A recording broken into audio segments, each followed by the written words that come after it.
మాతృదేవోభవ. అమ్మదయన్ గణన్ పలుకులమ్మదయన్ గనినంత ఎల్లవాక్యములు కైతలేయగును.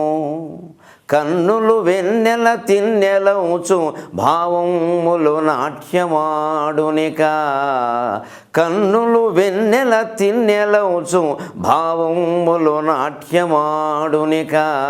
పల్కుల తల్లి హృదంతరధ్వనుల్ సొమ్ముగదాల్చువారలకు.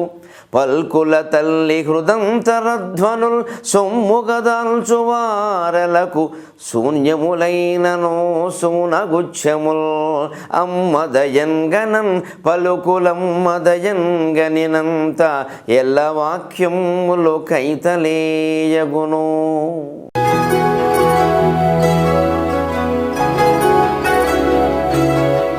అపూర్వమైన భావ చమత్కారం కలిగినటువంటి శ్లోకాలు మనకెన్నో ఉన్నాయి.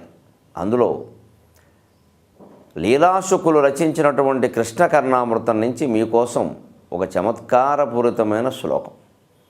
రామో నామ బభూవ తదబలాసీతేతి తాం పితుర్వాచా పంచవటీ విహరతః తస్యాహరద్రావణః. ఆశ్చర్యకరమైన సందర్భం. యశోదాదేవి శ్రీకృష్ణుడిని పడుకోబెట్టి జోలబాడుతోంది. మనవాడు చాలా అల్లరి పిల్లాడు కదా, పడుకోడు. ఆయన పడుకోవడానిక పుట్టింది, పడుకున్న వాళ్ళని లేపడానికి, జాతిని మేలుకొల్పడం కోసం కదా రామావతారం కృష్ణావతారం. వాళ్ళు ఎందుకు పడుకుంటారండి? కానీ ఆ తల్లి పాపం మామూలు పిల్లాడే అనుకుని ఎంతకీ ఎన్ని పాటలు పాడినా పడుకోడు. ఏమిటో అల్లరి ఎక్కువైపోతుంది, ఏ పని చేసుకుందుకు లేదు అని అనుకుంటూనే ఏదో కథ చెబితే పడుకుంటాడు కదా, రామాయణం కథ చెబుతోంది. విచిత్రంగా శ్రీకృష్ణుడు వింటున్నట్టు అని ఊకొడుతున్నట్టు. కథ చెప్పేటప్పుడు ఊకొట్టడం చాలా ముఖ్యం కదా మరి, అందుకని ఊకొడుతున్నట్టు. ఇంతలో ఒక చిత్రం జరిగింది. రామో నామ బభూవ తదబలాసీతేతి తాం పితుర్వాచా పంచవటీ తటే విహరతః తస్యాహరద్రావణః నిద్రార్థం జననీ కథామితి హరేర్హుంకారత శృణ్వతః సౌమిత్రే క్వధనుర్ధనుర్ధనురితి సౌమిత్రే క్వధనుర్ధనుర్ధనురితి వ్యగ్రాగిర పాంతునః వ్యగ్రాగిరః పాంతునః. ఆశ్చర్యకరమైన విషయం. రామో నామ బభూవ. రాముడు అనో రాజుకు ఉండేవాడు రా, రాజకుమారుడు నీ కుమారులైనా ఎంత అందంగా ఉండేవాడో అందిట అన్నట్టు కొడుతూ. తదబలాసీతేతి. ఆయన భార్య పేరు సీతరా, చక్కని బొమ్మ అంటే అన్నట్టు ఏమీ తెలియనట్టుగా. ఈయనెవరు పూర్వజన్మలో రాముడు కాదు, అందుకని రాముడు రాజకుమారుడు ఉన్నాడు నాన్న, అందాల రాకుమారుడు అన్నట్టు. ఆయన భార్య పేరు సీతరా అన్నట్టు అన్నట్టు. తాం పితుర్వాచ పంచవటీ తటే విహరతః. వాళ్ళు తండ్రి మాట నిలబెట్టడం కోసం అరణ్యవాసం చేశారు అనగా అన్నట్టు. పంచవటీ తీరంలో విహరిస్తున్నారా అన్నట్టు అన్నట్టు. అంతవరకు బాగానే అన్నట్టు. తస్యాహరద్రావణః. ఒక్కసారిగా కథలో ఒక భయంకర సన్నివేశం ప్రవేశించింది, ఒక మలుపు తిరిగింది.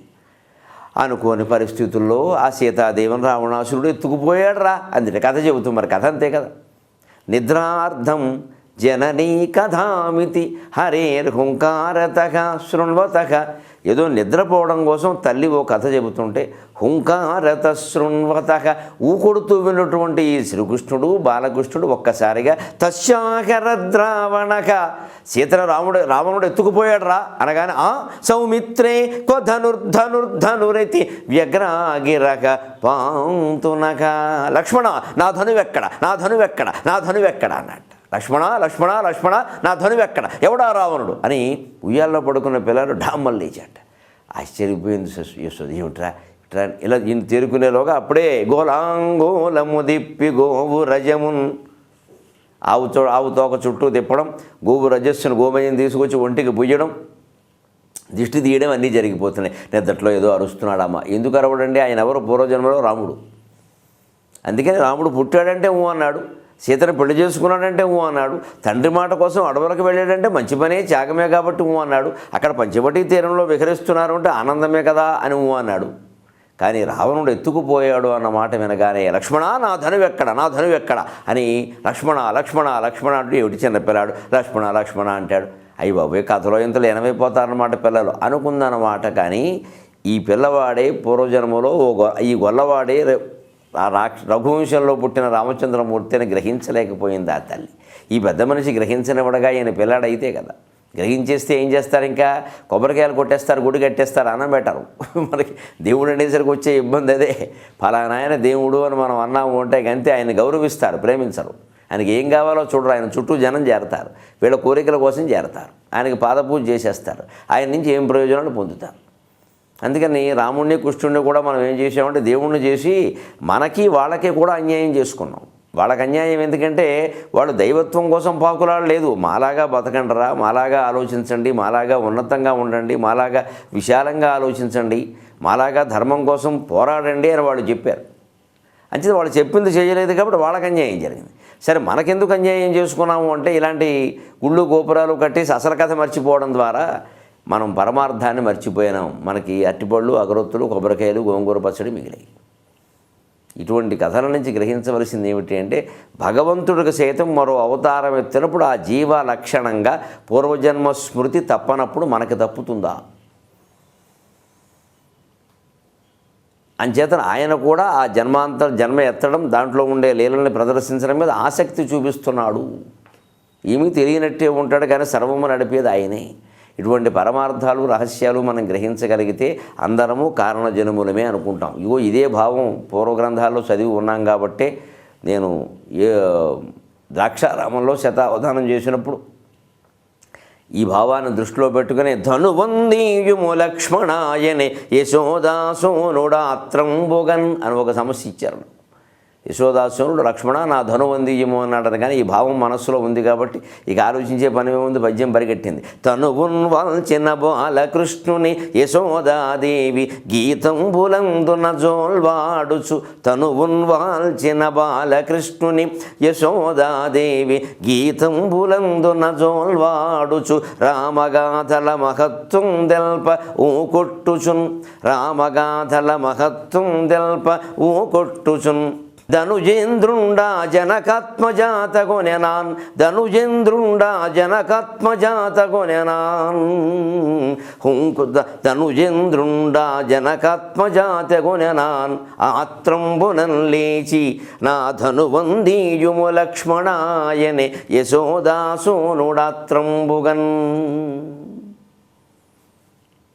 ఇది అంతవరకు వింటున్నవాడు ఒక్కసారిగా రావణుడు సీతను ఎత్తుకుపోయాడు అన్న మాట వినగానే నా ధనువందీయుము లక్ష్మణాయనే యశోదాసోనుడాత్రంబుగన్ అని సమస్యను పూరించడం జరిగింది.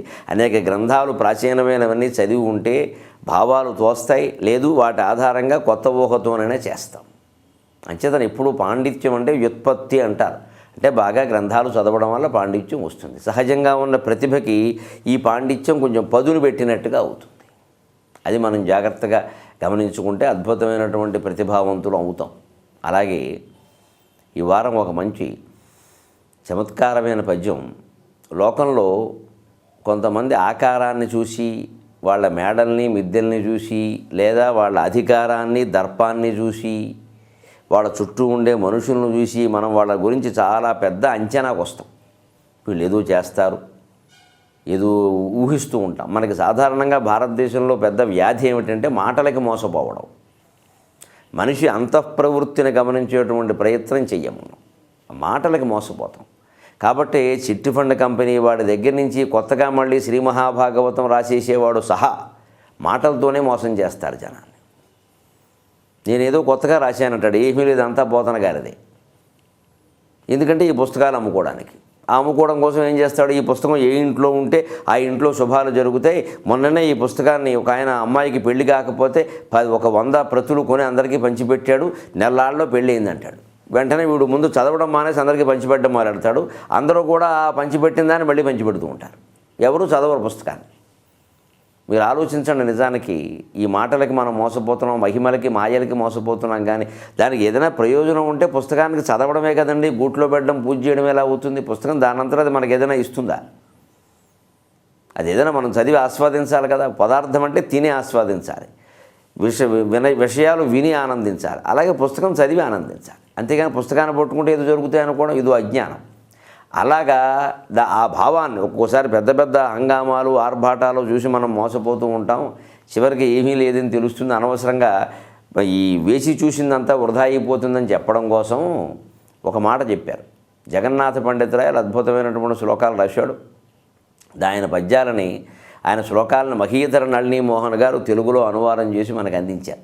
బూరుగు చెట్టు పెద్దదని పువ్వులు కన్నుల పండువయ్యే, బూరుగు చెట్టు పెద్దదని పువ్వులు కన్నుల పండువయ్యే, ఈ తీరుగనే ఫలంబులను దీనికి కల్గునటంచు ఆశతో, బూరుగు చెట్టు పెద్దదని పువ్వులు కన్నుల పండువయ్యే, ఈ తీరుగనే ఫలంబులను దీనికి కల్గునటంచు ఆశతో, కీరము వేచి చూడదొడగెన్, కీరము వేచి చూడదొడగెన్, పసిపిందెలు పండి తూల సంపూరితమయ్యే, పసిపిందెలు పండి తూల సంపూరితమయ్యే, కొట్టుకొని పోయెను దూదియు గాలి వీవగన్, కొట్టుకొని పోయెను దూదియు గాలి వీవగన్. ఓ బూరుగు చెట్టు ఉందిటే, ఆ చెట్టు మీద ఓ చిలక వాలిందిటే. ఈ చిలక ఏమిటి? లేత మామిడి పిందెలు, ద్రాక్ష పళ్ళు, ఏవో ఇలాంటివేవో కొట్టుకుని తింటూ ఉంటుంది. జామ పళ్ళు, జామ పళ్ళు దూరగా ఉన్నవి. మళ్ళీ పండితే కొంచెం కష్టం, దానికి దూరగా ఉన్నవి ఇష్టం. దాన్ని కొట్టింది కాబట్టి ఆ దూర జామకాయని ఆ చిలక కొట్టిన ఘాటు కాబట్టి చిలక కొట్టిన పండు అని ప్రత్యేకం రుచిగా తింటారు దాన్ని. ఎందుకంటే చిలకకి ఈ రుచి బాగా తెలుసు, రుచి గ్రహించే శక్తి ఉంది. మామూలు పండును కొట్టదు, అది బాగా రుచిగా ఉన్న పండునే కొడుతుంది. అందుకని చిలక కొట్టింది తింటే మనకు కూడా రుచిగా ఉంటుంది. ఆ చిలక కొట్టడం అనేది ఒక లెక్క అన్నమాట. ఏదో శబరి రుచి చూసి శ్రీరాముడికి పెట్టినట్టే చిలక రుచి చూసి మానవులకు అందిస్తూ ఉంటుంది పాపం. అలాంటి చిలక ఓసారి బూరుగు చెట్టు మీద ఎక్కింది.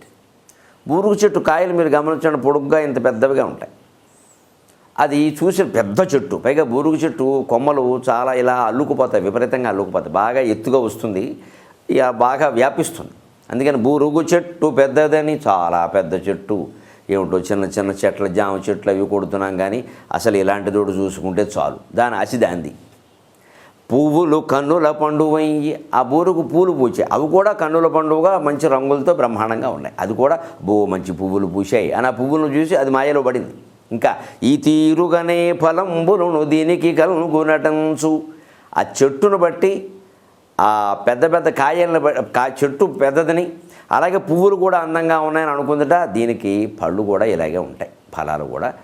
చెట్టు పెద్దది, పువ్వులు బాగున్నాయి, పళ్ళు ఎందుకు బాగుండవు? తల్లి తండ్రి బాగుంటే పిల్లలు కూడా చాలా గొప్పవాళ్ళుగా ఉంటారు కదా. కానీ కొన్ని వంశాల్లో మరేమో కుక్కమూతి పిందెలు పెట్టిన సందర్భాలు లేకపోలేదు. కానీ అమాయకురాలు కదా చిలక, చిలకంటేనే అమాయకం. అందుకని పెద్ద చెట్టు కదా, పువ్వులు కూడా బాగున్నాయి కదా, పళ్ళు కూడా ఇలాగే బాగుంటాయని చాలా కాలం అది పిందెలేసి కాయలయ్యి పళ్ళయ్యే వరకు ఏమీ తినకుండా ఏకాదశి ఉపవాసం చేసి ఆ చెట్టు మీద కూర్చుంది వెర్రి చిలక. అలా చూసి చూసి చూసి అయ్యాక కొంతకాలానికి చిన్న చిన్న పిందెలు వేసాయి.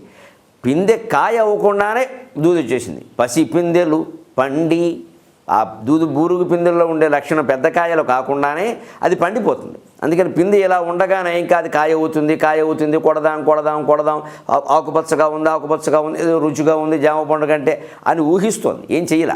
ఈ స్థితిలో అది పండిపోయింది.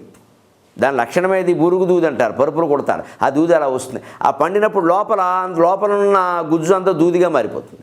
పైన ఊరికే డొప్పలా ఉంటుంది, తర్వాత తేలిపోతుంది. అదంతా దీనికి తెలియదు, వెరిమోహానికి.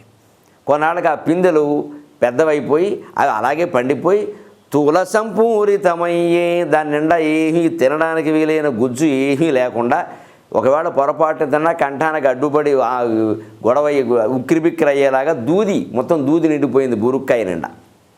పోనీ ఆ దూది తెల్ల తెల్లగా బయటకు వస్తూ ఉంటుంది. మళ్ళీ బూరుకాయలో విశేషం అది లోపల పెరిగిన తర్వాత ఆ సందుల్లోంచి బయటకు వస్తూ ఉంటుంది. వస్తుంటే ఏదో తెల్లగా వస్తుంది, వెన్నముద్దలా ఉంది. పోనీ దాన్నైనా కాస్త తిందామని చూస్తే పెద్ద గాలి వీసిందిరా, కొట్టుకొని పోయెను దూదియు గాలి వీవగన్.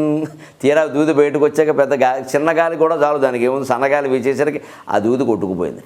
అయ్యో చెట్టు పెద్దది అనుకున్నాను, పువ్వులు బాగా ఉన్నాయనుకున్నాను, ఇలాగే దీనికి కాయలు పళ్ళు ఉంటాయనుకుంటే ఏమిటో పిందెలే పళ్ళు అయిపోయాయి, పళ్ళేమో దూదిబారిపోయాయి, ఆ దూదేమో మొత్తం కొట్టుకుపోయింది, నా శ్రమంతా వృధా అయిపోయింది అని చిలక బాధపడిందిట. కొంతమందిని ఆశ్రయిస్తే మన జీవితాలు కూడా ఇలాగే ఉంటాయి. ఓ కంపెనీ ఏదో పెద్దది అనుకోవడం, దాని మేడ గోడ చూసేసి ఈ కొత్తగా కంపెనీలు పెడుతూ ఉంటారు. జరిగే మోసాలన్నీ అవే కదా. హైదరాబాదు, బెంగళూరు లాంటి చోట్ల సాఫ్ట్వేర్ ఈ మధ్యన పెట్టామండి, మాకు మొత్తం ఇంటర్నేషనల్గా ఒక 125 బ్రాంచెస్ ఉన్నాయండి, మేము కొత్తగా ఏకంగా ఒకేసారి 1,50,000 అపాయింట్మెంట్స్ ఇస్తున్నామండి. ఇంగ్లీష్ మాట్లాడతారు, తెలుగు ఎక్కడ ఉండదు. ఎందుకంటే తెలుగులో మోసం చేసే అవకాశం తక్కువ, ఇంగ్లీష్లో బాగా ఎక్కువ, ఎందుకంటే మనకు అర్థం కాదు కాబట్టి. అందుకని అలాగ వాడు ఇంగ్లీష్ మాట్లాడతాడు, వీడు కూడా అలాగండి చెప్పి ఏమీ లేదండి, మాకు యంగ్స్టర్స్ కావాలండి, అంతకంటే ఏం లేదు, యంగ్స్టర్సే మోసపోతారు, అనుభవం ఉన్నవాడు మోసపోవడం, అందుకని ఇలా చెబుతారు. అందుకని వెంటనే వీళ్ళు ఒకరిని బట్టి ఒకడు మొత్తం పల్లెటూళ్ళు అన్నీ వదిలేసి, కరప వదిలేసి, కాకినాడ వదిలేసి హైదరాబాద్ మొత్తం వచ్చేస్తారు. ఇక్కడికి వచ్చాకప్పుడు ప్రాసెసింగ్ ఫీజు అని ఉంటుందండి, అంతకంటే ఏముండదు, జస్ట్ ఒక 25,000 అంటాడు. మరి మనకి నెలకి పైగా జీతం ఎంత, నెలకు 50,000 అంటే నెలకి 50,000 వచ్చే జీతంలో 25,000 మామూలే పోయినా పర్వాలేదు అనుకుని మొత్తం ఒక 50-60 వేల మంది వీడికి 25,000 చొప్పున కడతారు. ఇలాగా వీళ్ళు వచ్చినప్పుడల్లా వాడు కంప్యూటర్ దగ్గర టక్కు నొక్కుతాడు. ఇప్పుడే జపాన్ నుంచి ఫోన్ వచ్చిందండి, వాడు ఇన్స్టాల్ చేస్తున్నట్టండి కొత్తగా బ్రాంచ్ చిక్కడపల్లిలో కూడా పెంచుతుంది, అక్కడ కూడా మోసం చేయాలి, అంతకంటే ఈ కబుర్లన్నీ వింటూ ఉంటాయి. ఇక బూరుగు చెట్టు పెద్దది, పువ్వులు బాగున్నాయి, కాయలు బాగుంటాయి అని పాపం ఈ నిరుద్యోగులు ఈ చిలకల్లాగా అలా చూస్తూ ఉంటారు. చివరికి ఎప్పుడూ అయ్యాక ఒక రోజున వాడు వస్తూ ఉంటే, ఇస్తారండి ఉద్యోగం అంటే వెంటనే వస్తుందండి అంటే అప్పుడు వాడు చదువుకోవడానికి సిద్ధంగా ఉన్నాడు అనమాట. కొంత పడుతుంది కదండి, దాని గురించి మాకు మల్టీనేషనల్ కంపెనీలన్నీ మాకు అవకాశాలు ప్రాజెక్టులు ఇస్తున్నాయండి, అవి తీసుకుని బిజీగా ఉన్నాం, మీరు ఒక పని చేయండి, ఒక నెంబర్ ఇస్తాను నేను, ఒక 10 days పైకి ఫోన్ చేయండి. ఆ నెంబర్లో వాడు ఉండడు. ఆ సిమ్ కార్డు పట్టుకుని ఆఫీస్కి వెళ్ళి వెతికితే ఆ అడ్రస్ కూడా ఎవరదో ఊరికే 12-16/14/104/B/D అని ఉంటుంది, ఏముండదు అక్కడ, బారు డి తప్పితే. నువ్వు ఆ ఊరికి వెళితే ఇంత మొత్తం మోసం జరుగుతుంది. చివరికి ఏమిటంటే వీడు బోర్డు తిప్పేయాడంట. చివరికి మనకి నెలకి 50,000 మనకి రాకపోగా మనిషి నుంచి 25,000 చొప్పున ఒక 1,000 మంది నుంచి వాడికి వచ్చిన 25 లక్షల పైన వాడికి వచ్చినట్టే కదండి. ఇలాగా 2,50,00,000 కొట్టేయాడు వాడు మొత్తం. ఇది జరిగే వ్యవహారం. అటువంటి దానికి మనం సాహిత్యం చదివితే ఉపయోగం ఏమిటంటే, ఇటువంటి మాయలో పడకుండా ఉంటాం. అమాయకపు చిలక ఎంత బూరుగు చెట్టు పెద్దదని పువ్వులు కన్నుల పండువయ్యే, ఈ తీరుగనే ఫలంబులను దీనికి కల్గునటంచు ఆశతో, ఆ ఫలంబులను దీనికి కల్గునటంచు నాశతో, చేరిక కీరము వేచి చూడదొడగెన్ పసిపిందెలు పండితుల సంపూరితమయ్యే, కొట్టుకొని పోయెను దూదియు గాలి వీవగన్. ఇలా ఉంటాయి జీవితాలు మనం గ్రహించుకోకపోతే. ఇది ఏదో ప్రాచీన సాహిత్యం అనుకోవడం. ఈయన షాజహాన్ కాలం వాడు, జగన్నాథ పండితురాయ్, అంటే 16వ శతాబ్ది చివరిలో సుమారుగా. ఇప్పటికి 500 ఏళ్ళు అయింది. ఇప్పుడు సరిగ్గా నేను ఈ పద్యాన్ని, ఈ చిలక బూరుగు చెట్టు దాన్ని సాఫ్ట్వేర్ కంపెనీలు కొత్తగా పెట్టడం, మూసేయడం, జనాల్ని మోసం చేయడం లాంటి దాంతో పోలిస్తే అర్థమైపోలా. అన్వయం చేసుకోవాలి ఎప్పుడు ప్రాచీన సాహిత్యాన్ని. ఇది ఆధునికం, ఇది ప్రాచీనం అని ఉండదు. ఆధునికత అంటే అర్థం ఏమిటంటే అప్పటికదే ఆధునికత. ఇప్పుడు వచన కవిత్వం ఆధునిక కవిత్వం అనేవారు, ఇప్పుడు ఇది ప్రాచీన కవిత్వం అయింది. పద్య కవిత్వం అవధానం ఆధునిక కవిత్వం అయింది. ఇప్పుడు ఆశ్చర్యం అది. ఇప్పుడు అందరూ అవధానాలు పెట్టిస్తున్నారు, అవధానం పెడితేనే జనం వస్తున్నారు. పద్యాలు చదువుతామంటే జనం వస్తున్నారు, టీవీల్లో కూడా పద్యాలే వింటున్నారు. ఇప్పుడు ఈ స్థానంలో వచనం చెబితే మీరు వినరు, అనుమానం లేదు. అంచేత వచన కవిత్వం ఇప్పుడు ప్రాచీన కవిత్వం అయింది. ఆధునిక కవిత్వం అంటే ఇప్పుడు పద్య కవిత్వం, అవధాన కవిత్వం. ఇది అంచేత ఆధునికత ప్రాచీనత అని 2 ప్రత్యేకంగా ఉండవు. అలాగే ఈ వారం ఒక మంచి చలోక్తి, సరదాకి మాటలో ఎంత చమత్కారంగా మాట్లాడచ్చు. ఏమంటే చావుకి పెళ్లికి తేడా ఏమిటని అడిగారు. తేడా ఏముంది, కొంచెం డప్పు తేడాగా కొడతారు, అందులో చావు డప్పు అంటారు, దాని మోత వేరు, పెళ్లి బాజా వేరు. అది కాకుండా ఇంకో తేడా ఉంది, గమనించిన కొద్దీ ఉంటాయి. చావుకి పెళ్లికి తేడా ఏమిటంటే, ఏం లేదు నాయన, చావే సుఖం ఓ రకంగా, చనిపోతే మన 4 మోస్తారు, పెళ్ళి అయిందనుకో మనమే 4 మొయ్యాలి, అంతే అయిపోయింది అక్కడికి. ఎంత గొప్ప సమాధానం అండి ఆలోచిస్తేను. చనిపోయామనుకోండి, మనం ఏం జరిగిందో మనకి తెలియదు. మనం నలుగురు మోసి పట్టుకెడతారు, నలుగురు కాకపోతే ఇద్దరే మోస్తారు, మనకు అనవసరం. 40 మంది మోసినా మనకు వచ్చేది లేదు. ఇప్పుడు మహారాజ లాంఛనాలతో మొత్తం ఊరేగింపుల్లో తీసుకెళ్ళినా, ఎవ్వరూ లేకుండా మున్సిపాలిటీ బండి మీద ఈడి చేసినా ఆ జీవికి తెలిసే అవకాశం లేదు. అంచేత వాడికి సంబంధించిన విషయం కాదు అది. అంచేత నలుగురు వాడిని మోస్తారు, వాడికి సుఖం ఓ రకంగా. పెళ్ళైతే బాధ ఏమిటంటే అక్కడి నుంచి వీడు నలుగురిని మొయ్యాలి. ఎందుకంటే వాడి భార్య ప్లస్ ఆ తర్వాత 2 టిక్కెట్లు ఉంటాయిగా, ప్రథమం ద్వితీయం అంటాను. అందుకని ఈ 4 జీవితాంతం మొయ్యాలి, పైగా వీడు చనిపోయే వరకు. అందుకని పెళ్ళికి చావుకి తేడా ఇది నాయన. చావు అయితే మన నలుగురు మోస్తారు, పెళ్ళి అయితే మనమే నలుగురిని మొయ్యాలి అన్న. ఇలా మన జీవితంలో మనం మాట్లాడుకునే మాటల్లోనే అద్భుతమైన చలోక్తులు ఉంటాయి. మరో వారం మళ్ళీ మనం కొత్త శ్లోకం, కొత్త పద్యం, కొత్త చమత్కారంతో మళ్ళీ కలుద్దాం. అంతవరకు తెలుగులో మాట్లాడతాం.